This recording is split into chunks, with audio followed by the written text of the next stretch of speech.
Greetings to all. With a great honor and renewed joy, I, Mrs. Dipali Gohil, your host for the day, welcome you for DYP Akudi Talk Show. This talk show is a sincere efforts in the field of education for making reliable contribution by interacting with all the leaders who have contributed in the field.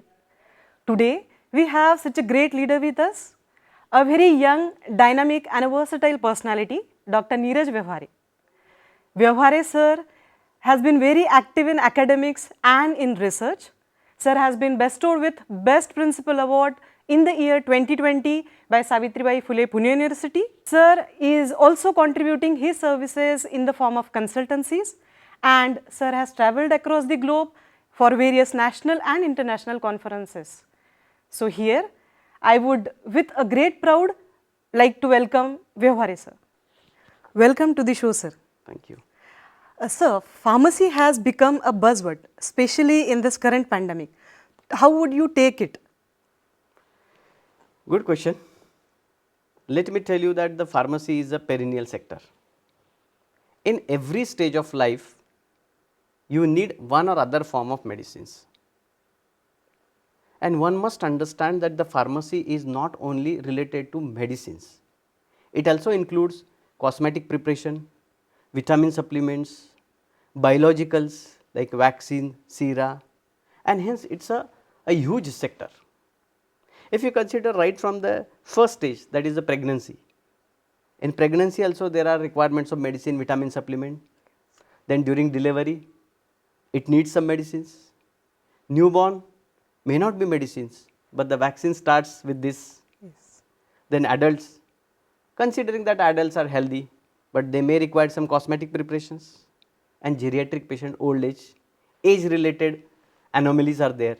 So if you see that an entire or all stages of life, you need one or other kinds of medicine. And in this sector is not dependent on certain parameters like pandemic. I do agree with you that it has become a buzzword because common man came to know about this field because of pandemic. And the reason is pandemic unrest. You know, the entire world was locked for few months because of this virus, and there was no effective medicine. So that unrest leads to the demand of medicine, which in turn discuss the pharmacy as a profession. Then there were certain drugs available, but the cost of medicine was again a reason for a discussion. Remdesivir, tocilizumab, these were the drugs used, but the cost was very high, and hence unavailability of effective medicine, cost of medicine, and in general panic conditions has made it a buzzword. But if you look at the data, you will find surprising facts. Over 3,000 companies are registered in India, pharmaceutical companies. More than 10,500 manufacturing facilities are available in India. If we talk about the globe, 50% of vaccines to the entire globe are supplied by India. Almost 40% of generic medicine in United States of America is supplied by India. And if you talk about UK, almost 25% of all medicines are provided by our country. This itself speaks about the pharmacy sector and its profession. Yes. If you look at the global pharma index, our country is the third competitive in nation. Many pharmaceutical companies like Sun Pharmaceutical, Dr. Reddy's, Davies, and so on have become Indian multinationals and extending the services across the globe. Even if you talk about the business or the growth of sector, this is the sector which was least affected during this pandemic. Rather, in 2009, the entire business was of 12.9 billion US dollars. Oh, great. Which has increased to 35 now, and projected figure for 2025 is approximately 100 billion. And thus country and the pharmaceutical sector is progressing a lot. This itself indicates that this has not become a buzzword just because of pandemic, but it's a ever growing field. Agreed, sir. So, do you think that globalization has an impact on healthcare sector? Yes, definitely. It has a deep impact. After globalization, what the concept what usually called as global village has come into picture, and because of that n number of opportunities are available for all the fields. Similarly, pharmacy field or healthcare sector has also these many opportunities across the globe. In addition to that, the role of government has also changed after globalization, and India is emerging as a cost effective center to provide the medicine across the globe, which we have seen during this pandemic. Yes, sir. Economic drivers like insurance penetration is enhanced significantly. Policy of government for allowing the 100% FDI in certain areas, that are also helping these sectors to grow specifically as an impact of globalization. Certain other fields like IT is showing its upward growth, tremendous upward growth I would say, after globalization. But along with that, there are certain complaints, specifically ophthalmic complaints, stress induced disorders. These things are also coming into picture. Some of these professionals have to work as per the timeline of European counterparts or United States of America, and this disturbance in circadian cycle is also giving some complaints. So, these are the globalization induced health related complaints is having a challenge for pharma sectors, and they will have to answer for this one. If you look at the data, Government of India is planning to do the expenses on public health by 2025, it's up to 2.5% of GDP, which currently is 1.6, and accordingly the newer areas are opening like clinical data management, pharmacovigilance, clinical trials, and for that the big players like TCS, Cognizant, Wipro, these are coming into picture. So, I would say the globalization has opened the doors of pharma sectors and to grab the opportunity across the globe. Yes, yes, sir, very true. Sir, is a pharmacy second choice to medical education? No, I don't think like this. It's a general perception that the students who do not get admission to medical courses, they only opt for pharmacy, but it's not like this. Some students may have a plan that he or she wanted to go to medical and then comes to pharmacy, but that percentage is not too high, and I would say it's a standard approach of life.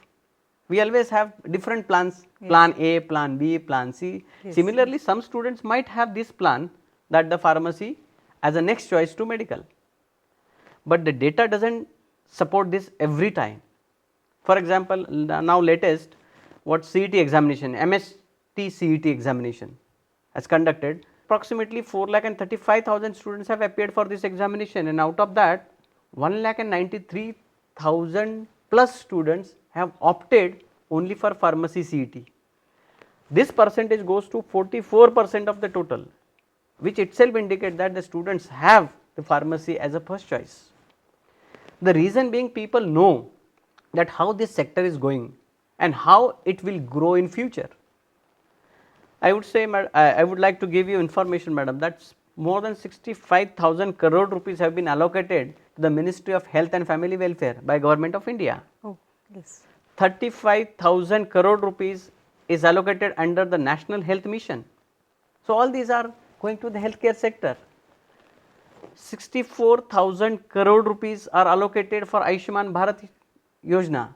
So, all these allocations is indicating that there will be a great responsibility of these sectors, and accordingly there will be a large number of technocrats or qualified pharmacists will be required to serve this particular sector. And one study also proposed that in next 5 years India will be among the top 10 countries for medicine spending. So, if you study all this data and report, it clearly says that the pharmacy has the first choice for large number of students, and hence this is a wrong notion. Sir, what are the major challenges in front of pharmacy education? Before answering this question, I think that we should understand the various verticals of pharma sector. First is manufacturing and supply chain management. I guess pharma education is doing very well in this, and the results have seen during the pandemic when the entire world was demanding for hydroxychloroquine. Our country has supplied it to more than 30 odd countries in short span of time. That itself provides that this area is well developed. Second is QA and QC, quality assurance and quality control.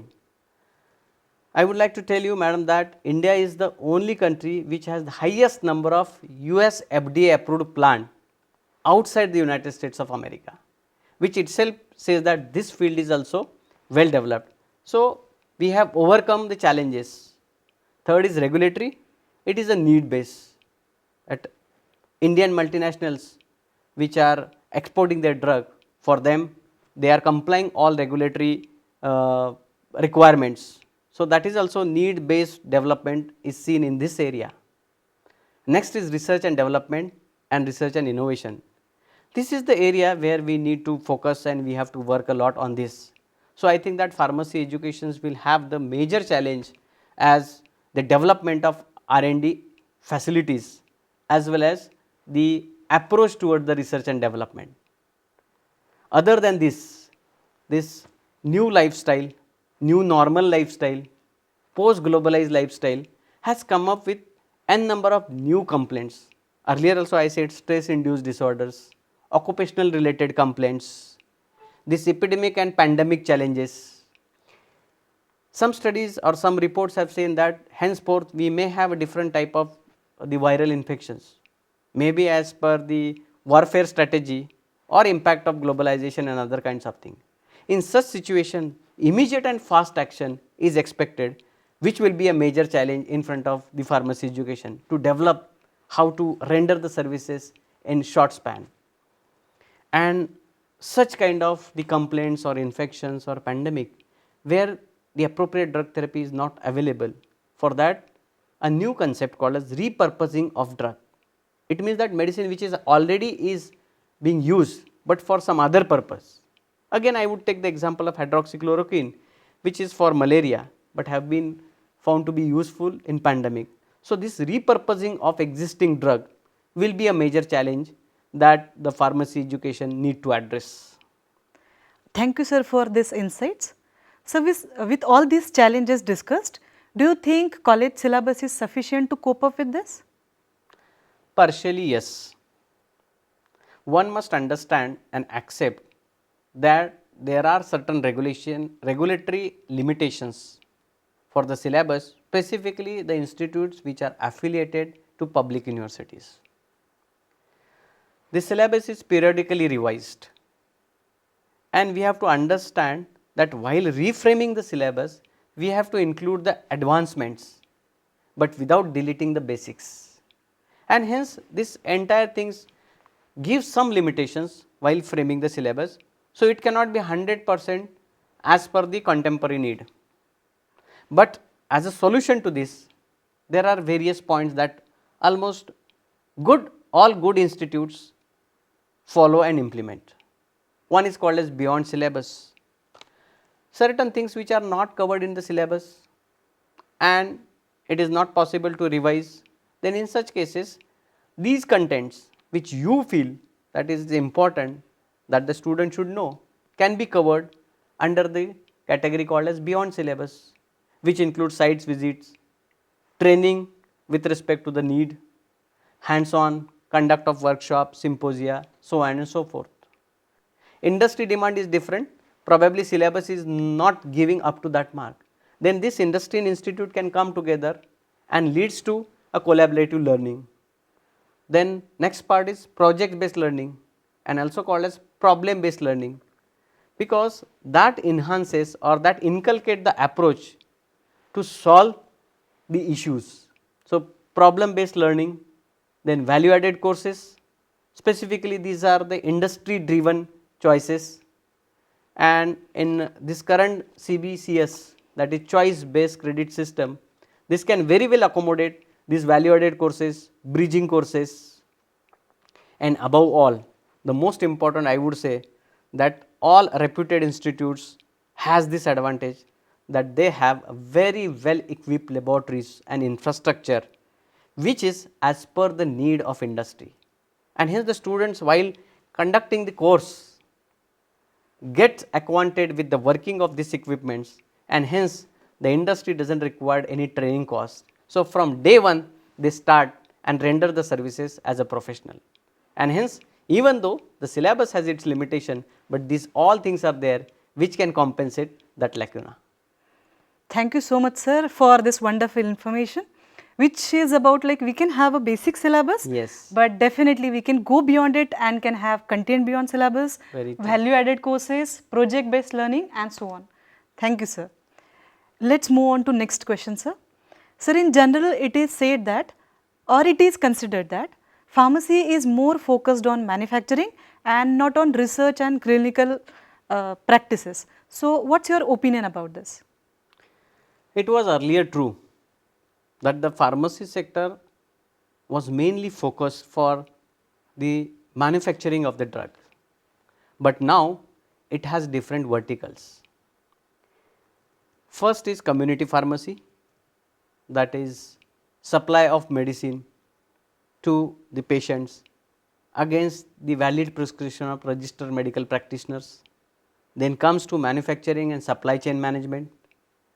Third is research and development, and fourth is clinical settings, that is patient oriented integrated system. So, all these verticals are rendering the services in a different sector. So, it is not only restricted now for manufacturing. Accordingly, the educational institutes are coming up with the courses. When we talk about community pharmacy, diploma in pharmacy is the course which is preparing the students for this. Then when it comes to Bachelor of Pharmacy and Master of Pharmacy with respect to different disciplines, these are more oriented towards the manufacturing, and even with the master and the doctoral degree, the students entered into a research and development, research and innovation. And the new course has come that called as PharmD. These are associated with hospitals and which is called as the pharmacy education in clinical settings. So, this is taking care of clinical parts. Bachelor of Pharmacy, Master of Pharmacy is taking care of manufacturing and research and development, while Diploma in Pharmacy for community. So, I would say now the pharmacy educational institutes are giving the opportunity to take the education as per the different verticals, and hence it is not restricted to manufacturing, it also covers the clinical aspect of education. Okay.